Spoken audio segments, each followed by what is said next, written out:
కదా మీకు ఇందిరమ్మ సర్వే జరిగిందా? జరిగిందండి. సో ఏ విధంగా జరిగింది ఇందిరమ్మ సర్వే? అంటే కరెక్ట్ గా చేశారా? కరెక్ట్ ఏమీ చేశారండి. కరెంట్ వచ్చింది. మ్మ్. బస్సు ఫ్రీ అనేది. ఓకే. ఇందిరమ్మ ఇండ్ల పథకం కూడా ఇంటికి వచ్చి ఎంక్వైరీ చేసుకుని వెళ్ళారు. మ్మ్. ఫస్ట్ రౌండ్ అయిపోయింది. తర్వాత మళ్ళీ వస్తా అన్నారు కానీ ఇంకా రాలేదండి.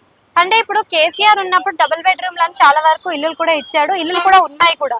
కానీ ఇందిరమ్మ ఇల్లు ఎక్కడ కట్టిలేవు. మరి పరిస్థితి ఏంటి? అసలు ఇస్తాడంటారా లేదంటారా? ఇంకా అది మాకు తెలియదండి. అంటే మీకు అనిపిస్తుంది ఇస్తాడా లేదా అని? ఇస్తానని మాత్రము రేవంత్ రెడ్డి చెప్తున్నాడు కదా. ఆ. ఇంకా వెయిట్ చేద్దాం ఇస్తారా అని.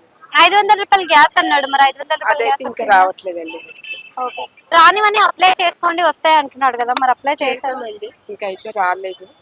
మళ్ళీ కూడా ఇంకోసారి కేసీఆర్ కి రేవంత్ రెడ్డికి తేడా అంటే ఏం చెప్తారు మీరు?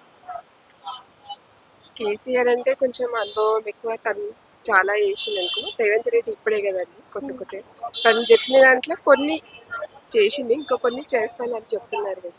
అంటే ఇప్పుడు జిహెచ్ఎంసీ ఎలక్షన్స్ ఉన్నాయి అని చెప్పేసి ఈ హైడ్రా వీటిల మీద ఎక్కువ ధ్యాస పెడుతున్నాడు అని అనుకుంటున్నారా? అంటే డ్రైనేజెస్ క్లీన్ చేయించడం కానీ ఇలాంటివి. నాకు అంతగా తెలియదు. ఓకే. సో హైడ్రా అని ఒక కొత్త సిస్టమ్ తీసుకొచ్చారు కదా ఇల్లు కూల్ చేయడం అనేది, దాని గురించి మీ ఒపీనియన్ ఏంటి? ఇప్పుడు ఇల్లు కూర్చేసే పాపం ఎంతమంది ఉన్నవాళ్ళు ఎక్కడ వెళ్ళి రెంట్కి తీసుకొని ఉండేంత పరిస్థితి లేదు కదండి. అవును. అన్ని రేట్లు పెరుగుతున్నాయి. అన్ని తెచ్చుకోవాలన్నా కూడా అందరికి ఇబ్బందే కదా. ఇల్లు రెంట్ తీసుకొని ఏ వంట సామాన్లు అవన్నీ తెచ్చుకొని పని కూడా దొరకడం చాలా ఇబ్బందిగా అవుతుంది కదా.